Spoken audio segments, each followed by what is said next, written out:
Good morning friends. आप लोगों का स्वागत है हमारे कम्पिटिटिव क्लास चैनल में।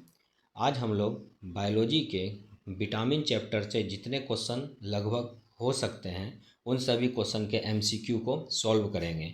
इसमें मैंने पूरे 100 क्वेश्चन को लिया है और इन 100 क्वेश्चन को हम लोग एक एक करके सॉल्व करते जाएंगे पूरे व्याख्या के साथ में।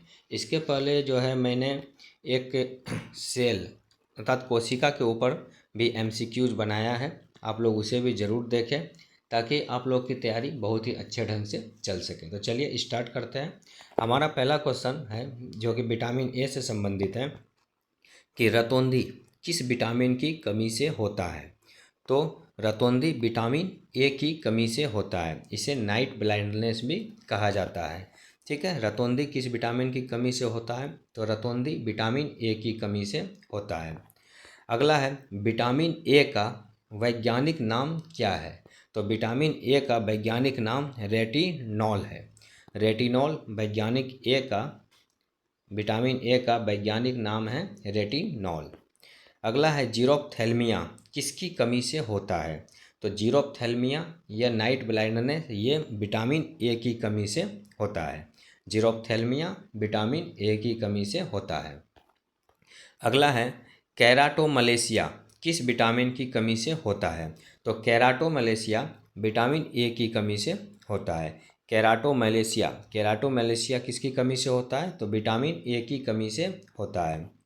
विटामिन ए का सर्वोत्तम स्रोत कौन सा है, अर्थात सबसे अच्छा सोर्स विटामिन ए का कौन सा है। तो विटामिन ए का जो सबसे अच्छा सोर्स है वो है मछली का तेल। ठीक है, इसमें गाजर में भी विटामिन ए पाया जाता है, लेकिन अगर सबसे अच्छे सोर्स की बात की जाए तो वो है मछली का तेल। अगला क्वेश्चन है कि एंटी इन्फेक्टिव विटामिन कौन सा है।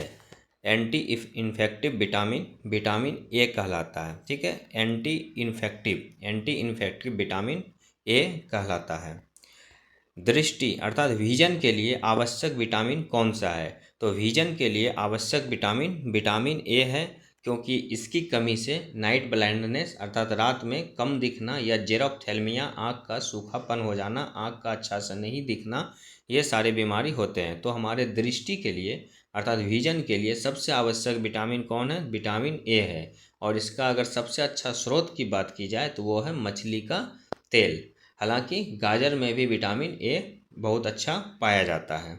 हमारा अगला क्वेश्चन है मक्खन और गाजर में कौन सा विटामिन पाया जाता है। तो मक्खन और गाजर में विटामिन ए पाया जाता है।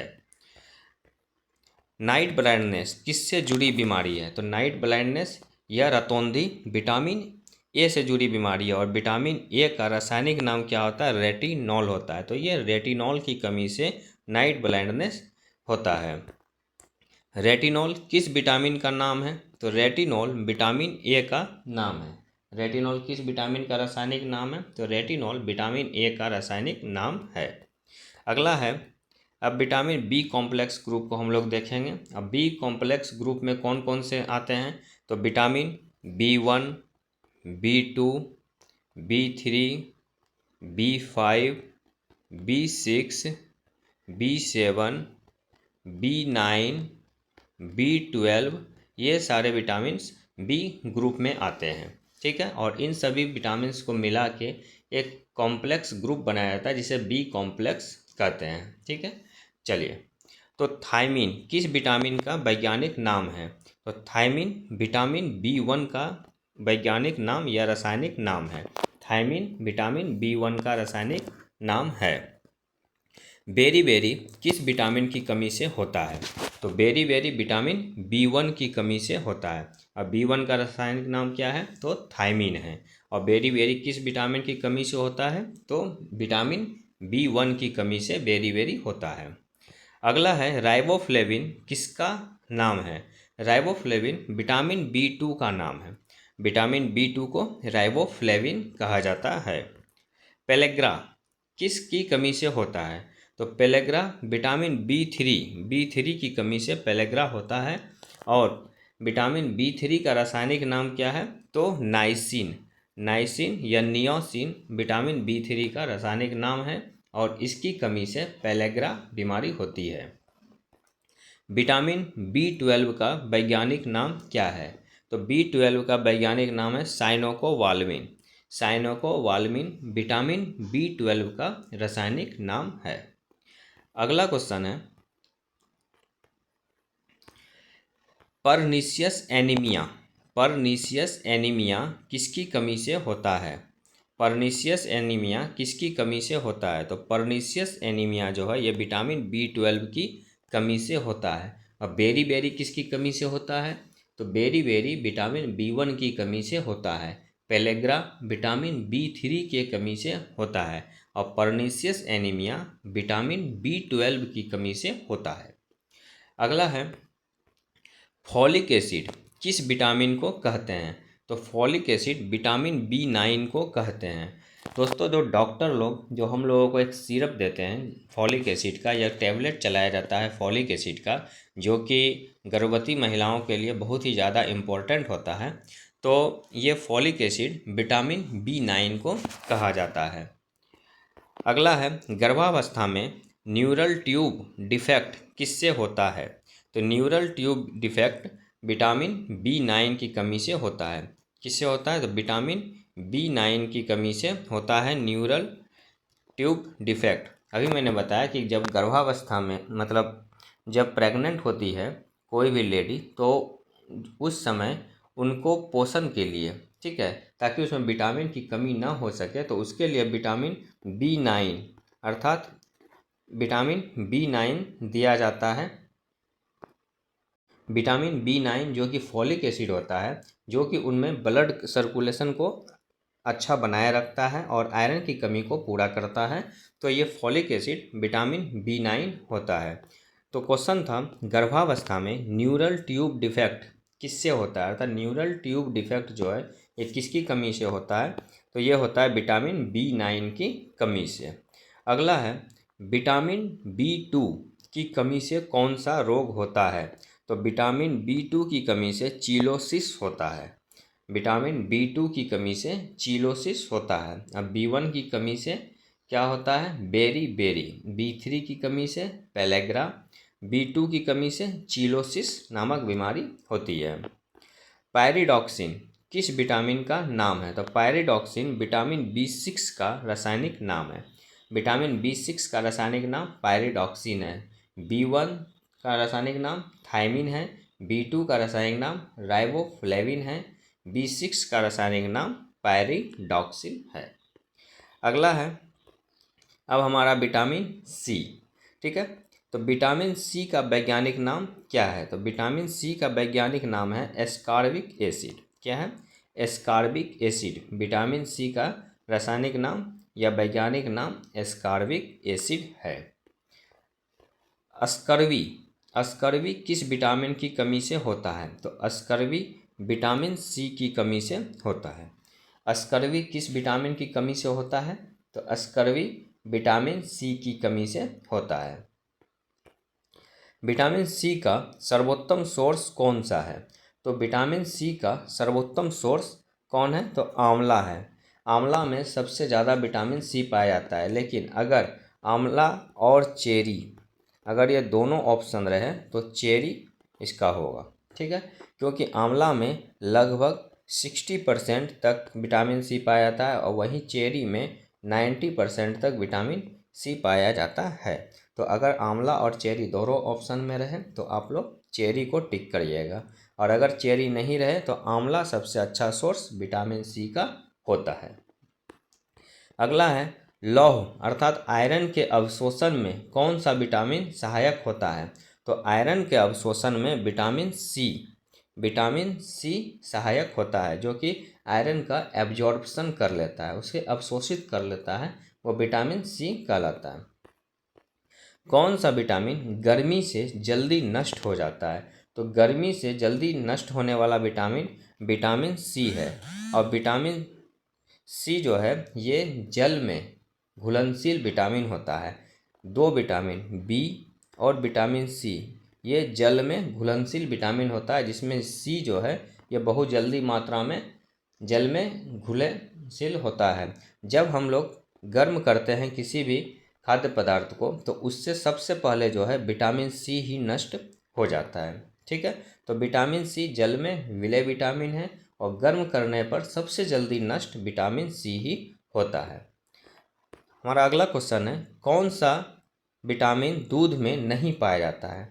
विटामिन सी जो है ये दूध में नहीं पाया जाता है। एक्चुअली क्या है कि दूध में विटामिन सी नहीं पाया जाता। विटामिन सी की प्रकृति कैसी होती है? इसकी प्रकृति खट्टा होती है। ठीक है, अगर ये दूध में पाया जाता तो हमारा दूध बहुत ही जल्दी फट जाता। तो लेकिन हमारा दूध अगर उबालते रहेंगे, पश्चीकरण की क्रिया होती रहती है, तो दूध जल्दी नहीं फटता है। तो इसमें विटामिन सी अब्सेंट होता है। तो दूध में कौन सा विटामिन नहीं पाया जाता है? तो दूध में विटामिन सी नहीं पाया जाता है। अगला है, घाव भरने में कौन सा विटामिन मदद करता है? तो घाव भरने में विटामिन सी मदद करता है। ठीक है, विटामिन सी घाव भरने में जल्दी मदद करता है। अगला है, विटामिन सी की कमी से दांत और मसूड़ों में कौन सा रोग हो जाता है? तो विटामिन सी की कमी से कौन सा रोग होता है? विटामिन सी की कमी से होता है अस्कर्वी। और अस्कर्वी क्या होता है कि मसूड़ों से ब्लड आना स्टार्ट हो जाता है। ठीक है, तो मसूड़े कमज़ोर होने लग जाते हैं, जिसके कारण मसूड़ों से ब्लड आने लगता है, और ये विटामिन सी की कमी से होता है। तो विटामिन सी की कमी से कौन सा रोग होता है? अस्कर्वी विटामिन सी की कमी से होता है। कोलेजन बनने में कौन सा विटामिन जरूरी है? तो कोलेजन बनने के लिए विटामिन सी जरूरी है। कोलेजन बनने में विटामिन सी जरूरी है। अगला है, एंटी स्कर्वी विटामिन किसे कहते हैं? तो एंटी स्कर्वी, देखिए एंटी स्कर्वी का मतलब क्या हुआ कि जिसकी वजह से स्कर्वी बीमारी नहीं होती है।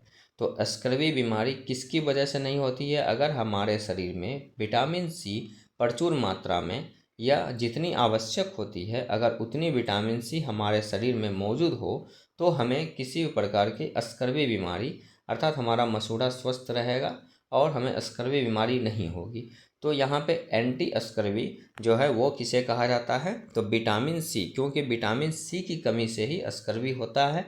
और अगर हमारे शरीर में विटामिन सी जितनी ज़रूरत हो, आवश्यक मात्रा में उपस्थित रहे, तो हमें स्कर्वी नहीं होता है। तो इसलिए एंटी स्कर्वी विटामिन किसे कहते हैं? तो विटामिन सी को एंटी स्कर्वी विटामिन कहा जाता है। अगला है अब विटामिन डी। ठीक है, तो विटामिन डी का वैज्ञानिक नाम क्या है? तो विटामिन डी का वैज्ञानिक नाम है कैल्सीफेरॉल। विटामिन डी का वैज्ञानिक नाम क्या है? विटामिन डी का वैज्ञानिक नाम कैल्सीफेरॉल है।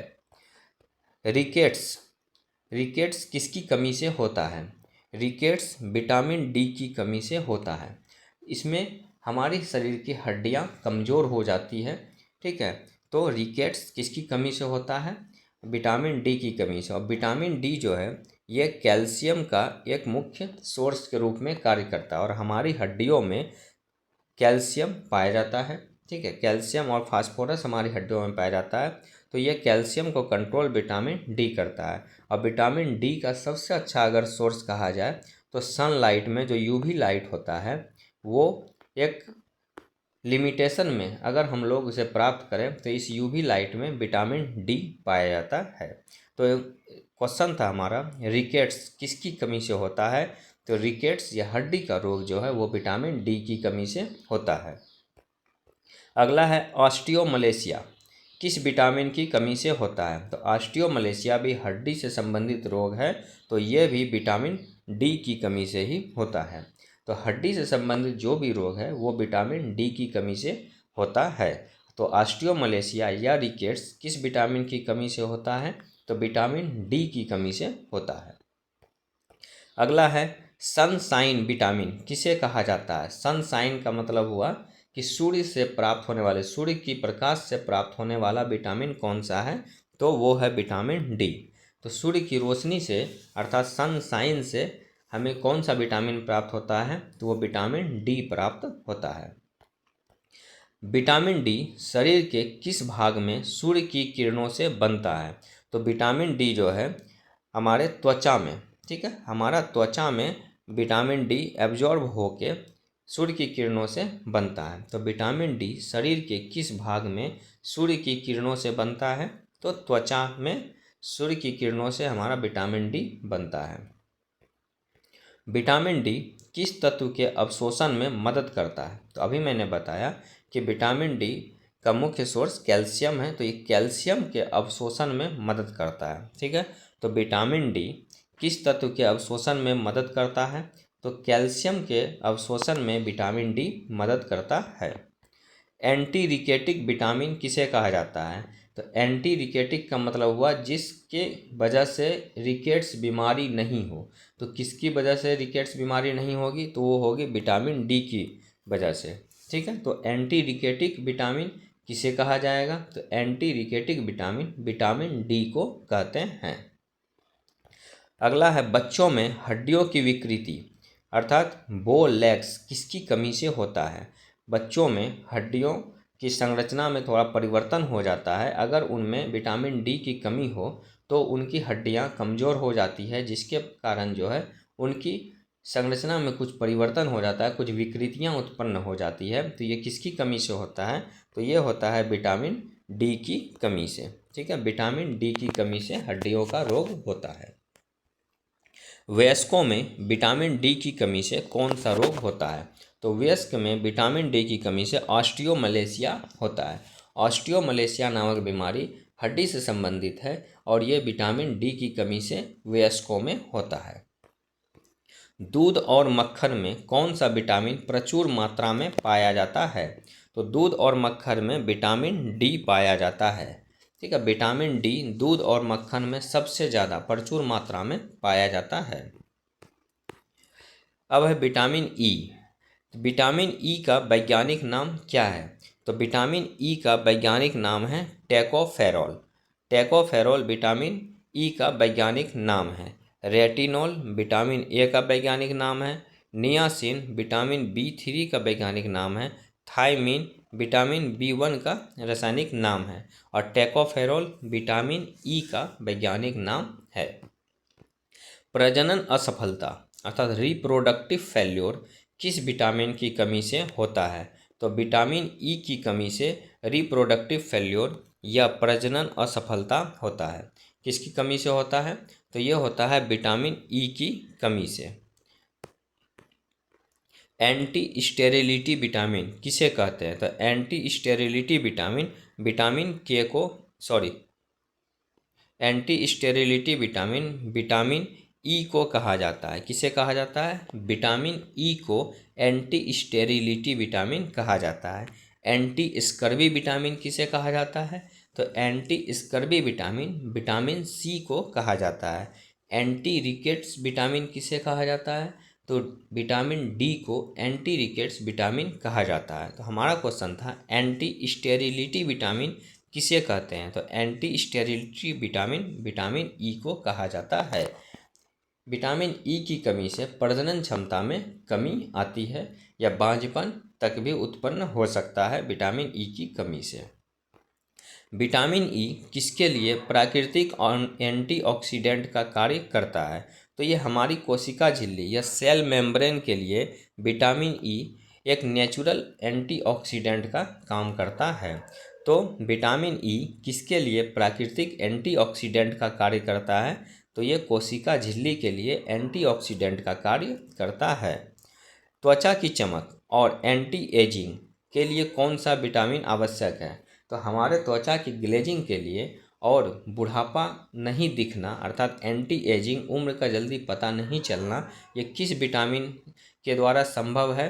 तो ये है विटामिन ई के द्वारा संभव। ठीक है, तो एंटी एजिंग प्रॉपर्टी किस विटामिन में पाया जाता है? तो विटामिन ई में एंटी एजिंग प्रॉपर्टी पाया जाता है। अब है विटामिन के। तो विटामिन के का वैज्ञानिक नाम क्या है? तो विटामिन के का वैज्ञानिक नाम है फिलोक्विनोन या फाइलोक्विनोन। ठीक है, फिलोक्विनोन भी बोल सकते हैं या फाइलोक्विनोन भी कह सकते हैं, ये प्रोनाउंसिएशन पे है। तो विटामिन के का वैज्ञानिक नाम क्या है? फाइलोक्विनोन या फिलोक्विनोन विटामिन के का वैज्ञानिक नाम है। रक्त का थक्का जमाने में कौन सा विटामिन सहायक होता है? तो रक्त का थक्का जमाने में विटामिन के सहायक होता है। विटामिन के की कमी से रक्त का थक्का नहीं जम पाता है, अर्थात अगर कहीं पे हमारा शरीर में कहीं कट जाए या कुछ भी हो जाए तो उससे जो ब्लड निकलने लगता है तो वो ब्लड जल्दी नहीं रुकता है। एक्चुअली में ब्लड के रुकने की दर जो होती है वो 2 से 6 सेकेंड होती है, ठीक है, सॉरी 2 से 6 मिनट होती है। 2 मिनट से लेके 6 मिनट तक हमारे शरीर के ब्लड बहने की दर होती है।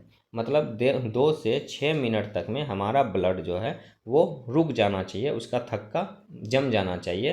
तो अगर ये रक्त का थक्का नहीं जम पाता है, अर्थात कोगुलेशन की प्रक्रिया नहीं हो पाती है, तो ये किसके कारण संभव है? विटामिन के की कमी के कारण। तो रक्त का थक्का जमाने में कौन सा विटामिन सहायक होता है? तो रक्त का थक्का जमाने में विटामिन के सहायक होता है। विटामिन के की कमी से कौन सा रोग होता है? तो विटामिन के की कमी से हेमोरेज या रक्तस्राव, अर्थात रक्त का थक्का नहीं जम पाना, रक्त बहते चला जाना, अर्थात रक्त का स्राव होते रहना, ठीक है, ये बीमारी किसकी कमी से होता है? तो विटामिन के की कमी से। तो विटामिन के की कमी से कौन सा होता है? तो हेमोरेज या रक्तस्राव विटामिन के की कमी से होता है। इसमें स्कर्वी विटामिन सी की कमी से, रिकेट्स विटामिन डी की कमी से, पेलेग्रा विटामिन B3 की कमी से होता है। अगला है, नवजात शिशुओं में कौन सा विटामिन इंजेक्शन के रूप में दिया जाता है? तो इंजेक्शन के रूप में विटामिन के दिया जाता है, ठीक है, इंजेक्शन के रूप में विटामिन के दिया जाता है। जब बच्चों का जन्म होता है तो जब वो छोटे बच्चे होते हैं, लगभग 1 साल के 2 साल के बच्चे होते हैं, तो उनमें विटामिन का टीका दिया जाता है। तो ड्रॉप के द्वारा जो दिया जाता है वो दिया जाता है विटामिन ए का, ठीक है, विटामिन ए का ये ड्रॉप के द्वारा दिया जाता है। वहीं अगर इंजेक्शन के द्वारा देने की बात की जाए तो इंजेक्शन के द्वारा विटामिन के दिया जाता है। हमारा अगला क्वेश्चन है, हरी पत्तेदार सब्जियों में सबसे अधिक कौन सा विटामिन पाया जाता है? तो हरी पत्तीदार सब्जियों में सबसे अधिक जो है वो कौन सा पाया जाता है? विटामिन के पाया जाता है। हरी पत्तीदार सब्जियों में और कौन सा विटामिन पाया जाता है? तो प्रचुर मात्रा में ए भी पाया जाता है, लेकिन सबसे ज़्यादा विटामिन के पाया जाता है। तो हरी पत्तेदार सब्जियों में सबसे ज़्यादा कौन सा विटामिन पाया जाता है? विटामिन के हरी पत्तेदार सब्जियों में सबसे ज़्यादा पाया जाता है। एंटी हेमोरेजिक विटामिन किसे कहते हैं? तो देखिए, हेमोरेज या रक्तस्राव बीमारी किसकी कमी से होता है? विटामिन के की कमी से। तो ये बीमारी ना हो, अर्थात एंटी हेमोरेजिक विटामिन किसे कहेंगे? तो विटामिन के को एंटी हेमोरेजिक विटामिन कहेंगे, ठीक है, एंटी हेमोरेजिक विटामिन विटामिन के को कहते हैं। अगला है, रक्त में प्रोट्रॉम्बिन बनने में कौन सा विटामिन सहायक है? तो प्रोट्रॉम्बिन बनने में विटामिन के सहायक होता है। तो ब्लड के अंदर प्रोट्रॉम्बिन बनने में कौन सा विटामिन सहायक होता है? विटामिन के, और इसी की वजह से हमारे ब्लड का थक्का, ठीक है, रक्त का थक्का जमता है। अगला है, रक्त जमने की प्रक्रिया या ब्लड क्लॉटिंग किस विटामिन से नियंत्रित होती है? तो विटामिन के से ब्लड क्लॉटिंग या रक्त जमने की क्रिया नियंत्रित होती है। लीवर में प्रोट्रॉम्बिन के निर्माण में कौन सा विटामिन कार्य करता है? तो प्रोट्रॉम्बिन के निर्माण में विटामिन के कार्य करता है, ठीक है। तो लीवर में प्रोट्रॉम्बिन के निर्माण में कौन सा विटामिन कार्य करता है? तो विटामिन के। विटामिन के की कमी से शरीर में किस तत्व का अवशोषण प्रभावित होता है? तो ये होता है कैल्शियम, ठीक है। विटामिन के की कमी से शरीर में किस तत्व का अवशोषण प्रभावित होता है? तो कैल्शियम का अवशोषण प्रभावित होता है। अब जनरल प्रश्न देखते हैं। तो वसा में घुलनशील विटामिन कौन है? तो वसा में घुलनशील विटामिन जो है वो है आपका ए, डी, ई और के, ठीक है। ये ए, डी, ई, के ये 4 विटामिन वसा में घुलनशील है। और अगर जल में घुलनशील की बात की जाए तो विटामिन बी और विटामिन सी है, जिसमें सर्वाधिक मात्रा में विटामिन सी जल्दी जल में घुलनशील हो जाता है। और वसा में घुलनशील विटामिन ए, डी, ई और के है। जल में घुलनशील विटामिन कौन है? तो जल में घुलनशील विटामिन बी और विटामिन सी है। कौन है? विटामिन बी और विटामिन सी जल में घुलनशील विटामिन है। ब्यूटी विटामिन किसे कहते हैं? तो ब्यूटी विटामिन मैंने बताया था कि स्किन के लिए जो विटामिन जरूरी होता है वो है विटामिन ई, ठीक है। यह एंटी एजिंग प्रॉपर्टी के लिए जो विटामिन आवश्यक होता है वो विटामिन ई है, तो इसे ब्यूटी विटामिन भी कहा जाता है। तो विटामिन ई को ब्यूटी विटामिन कहा जाता है। सनशाइन विटामिन किसे कहते हैं, अर्थात सूर्य के प्रकाश से हमें कौन सा विटामिन प्राप्त होता है, तो वो होता है विटामिन डी। तो सनशाइन विटामिन किसे कहते हैं, तो सनशाइन विटामिन विटामिन डी को कहा जाता है। एंटी स्टेरिलिटी विटामिन किसे कहते हैं, तो anti sterility vitamin vitamin E को कहा जाता है। Anti sterility vitamin vitamin E को कहा जाता है। एंटी इन्फेक्टिव विटामिन कौन है, तो anti infective vitamin vitamin A को कहा जाता है। एंटी रिकेटिक विटामिन किसे कहा जाता है, तो रिकेट्स किसकी कमी से होता है, तो विटामिन डी की कमी से होता है। तो एंटी रिकेटिक विटामिन किसे कहा जाता है, तो विटामिन डी को एंटी रिकेटिक विटामिन कहा जाता है। स्कर्वी किसकी कमी से होता है, तो स्कर्वी अर्थात मसूड़ों से ब्लड का आना है, ये किसकी कमी से होता है, तो विटामिन सी की कमी से स्कर्वी रोग होता है। बेरी किस विटामिन की कमी से होता है, तो विटामिन बी1 की कमी से बेरी होता है। और बी1 का रासायनिक नाम क्या है, तो थायमीन बी1 का रासायनिक नाम है। पेलेग्रा किस विटामिन की कमी से होता है, तो विटामिन बी3 की कमी से पेलेग्रा होता है। और बी3 का रासायनिक नाम क्या है, तो नियोसिन बी3 का रासायनिक नाम है। पर्नीशियस एनीमिया किस विटामिन की कमी से होता है, पर्नीशियस एनीमिया विटामिन बी12 की कमी से होता है। और एनीमिया किसकी कमी से होता है, तो एनीमिया जो होता है वो आयरन की कमी से होता है। ठीक है, एनीमिया आयरन की कमी से होता है। और पर्नीशियस एनीमिया ये किसकी कमी से होता है, तो विटामिन बी12 की कमी से होता है। नाइट ब्लाइंडनेस अर्थात रातोंधी या रात में कम दिखना, ये किसकी कमी से होता है, तो ये होता है विटामिन ए की कमी से। रक्तस्राव या ब्लीडिंग अर्थात रक्त का नहीं जमना, ये किसकी कमी से होता है, तो विटामिन के की कमी से रक्तस्राव या ब्लीडिंग होता है। हड्डियों की मजबूती के लिए कौन सा विटामिन आवश्यक है, तो हमारी हड्डियों की मजबूती के लिए विटामिन डी आवश्यक है। और विटामिन डी का सबसे अच्छा सोर्स कौन सा है, तो सनशाइन या सूर्य का प्रकाश है। प्रतिरोधक क्षमता या इम्यूनिटी बढ़ाने वाला प्रमुख विटामिन कौन सा है, तो इम्यूनिटी बढ़ाने वाला जो प्रमुख विटामिन है वो है विटामिन सी। विटामिन सी से शरीर की इम्यूनिटी बढ़ती है। ठीक है, तो प्रतिरोधक क्षमता या इम्यूनिटी बढ़ाने वाला विटामिन कौन सा है, तो यह है विटामिन सी। अगला है त्वचा और आँखों के स्वास्थ्य के लिए सबसे आवश्यक विटामिन कौन सा है, तो हमारी आँखों के लिए सबसे आवश्यक विटामिन विटामिन ए है। तो त्वचा और आँखों के स्वास्थ्य के लिए सबसे आवश्यक विटामिन कौन सा है, तो विटामिन ए त्वचा और आँखों के स्वास्थ्य के लिए सबसे आवश्यक विटामिन है। और विटामिन ए का रासायनिक नाम रेटिनॉल है। और इसका सबसे अच्छा सोर्स अगर कहा जाए तो मछली का तेल है। अगला है शरीर में आयरन के अवशोषण के लिए कौन सा विटामिन आवश्यक है, तो आयरन के अवशोषण के लिए विटामिन सी आवश्यक होता है। हड्डियों और दांतों के निर्माण में सहायक विटामिन कौन सा है, तो हड्डी और दांतों के निर्माण में सहायक विटामिन विटामिन डी होता है। विटामिन बी9 का वैज्ञानिक नाम क्या है, तो विटामिन बी9 का वैज्ञानिक नाम है folic acid. Folic acid vitamin B nine का वैज्ञानिक नाम है। गर्भवती महिलाओं के लिए फॉलिक एसिड क्यों आवश्यक है, तो गर्भवती महिलाओं के लिए भ्रूण के मस्तिष्क और रीढ़ की हड्डी के विकास के लिए फॉलिक एसिड आवश्यक होता है। ठीक है, उनके गर्भ में जो भ्रूण होता है, जो शिशु पल रहा होता है, उसके मस्तिष्क के विकास के लिए फॉलिक एसिड बहुत ही इम्पोर्टेंट होता है। और ये फॉलिक एसिड विटामिन बी9 कहलाता है। विटामिन बी6 का वैज्ञानिक नाम क्या है, तो पायरिडॉक्सिन। पायरिडॉक्सिन विटामिन बी6 का रासायनिक नाम है। विटामिन बी12 का वैज्ञानिक नाम क्या है, तो साइनोकोबाल्मिन। साइनोकोबाल्मिन विटामिन बी12 का वैज्ञानिक नाम है।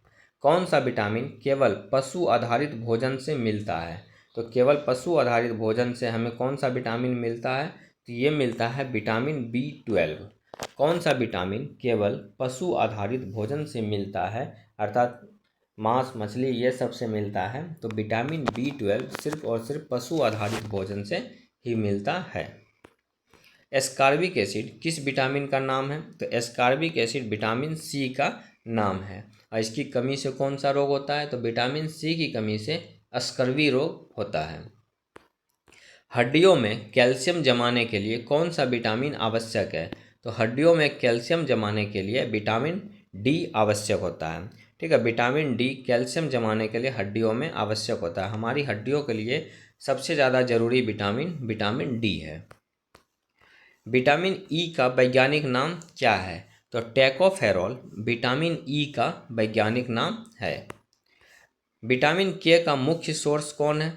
तो विटामिन के का मुख्य सोर्स हरी पत्तेदार सब्जियां हैं। हरी पत्तेदार सब्जियां विटामिन के का मुख्य सोर्स है। स्कर्वी रोग किससे संबंधित है? तो स्कर्वी रोग मसूड़ों से खून आना, ये स्कर्वी रोग कहलाता है। ठीक है। माइक्रोसाइटिक एनीमिया किस विटामिन की कमी से होता है? माइक्रोसाइटिक एनीमिया विटामिन B6 की कमी से होता है। विटामिन B6 की कमी से माइक्रोसाइटिक एनीमिया होता है। आँखों में सूखापन या जेरोप्थेल्मिया किस विटामिन की कमी से होता है? तो आँखों में सूखापन या जेरोप्थेल्मिया विटामिन ए की कमी से होता है। ठीक है, विटामिन ए की कमी से नाइट ब्लाइंडनेस या जेरोप्थेल्मिया रोग होता है। कौन सा विटामिन एंटीऑक्सीडेंट के रूप में कार्य करता है? तो एंटीऑक्सीडेंट के रूप में कौन सा विटामिन कार्य करता है? तो विटामिन ई एंटीऑक्सीडेंट के रूप में कार्य करता है। और इसी विटामिन ई को ब्यूटी विटामिन भी कहा जाता है। तो विटामिन ई एंटीऑक्सीडेंट के रूप में कार्य करता है। अगला है हड्डियों में दर्द और विकृति किस विटामिन की कमी से होता है? तो हड्डी से संबंधित जो भी कमी है वो विटामिन डी की कमी से होता है। रेटिनॉल किस विटामिन का नाम है? तो विटामिन ए का नाम है रेटिनॉल। थकान, कमजोरी और सुस्ती किस विटामिन की कमी का लक्षण है? तो ये विटामिन B12। विटामिन B12 की कमी से थकान, कमजोरी और सुस्ती होती है। रक्त के निर्माण के लिए सबसे आवश्यक विटामिन कौन है? तो रक्त के निर्माण के लिए विटामिन B9 और विटामिन B12। ठीक है, विटामिन B9 और विटामिन B12 जो है वो हमारे रक्त के मतलब ब्लड के बनने के लिए सबसे आवश्यक विटामिन होता है। तो विटामिन B12 और फोलिक एसिड अर्थात B9 ये हमारे रक्त के निर्माण के लिए सबसे आवश्यक विटामिन है। नियासिन या नाइसिन किस विटामिन का नाम है? तो विटामिन B3 का रासायनिक नाम नियासिन या नाइसिन है। एनीमिया रोकने के लिए कौन से विटामिन सबसे अधिक जरूरी है? तो एनीमिया रोकने के लिए विटामिन B12 और फोलिक एसिड बहुत ही ज़्यादा जरूरी है। विटामिन B12 और फोलिक एसिड अर्थात विटामिन B9 ये दोनों एनीमिया को रोकने के लिए बहुत ज़रूरी है। और एनीमिया किसकी कमी से होता है? तो खून की कमी से। खून की कमी अगर हमारे शरीर में हो जाती है तो इसे एनीमिया रोग कहा जाता है। इसको रोकने के लिए विटामिन B12 और विटामिन B9 आवश्यक होता है। अगला है बाल झड़ने की समस्या किस विटामिन की कमी से जुड़ी है?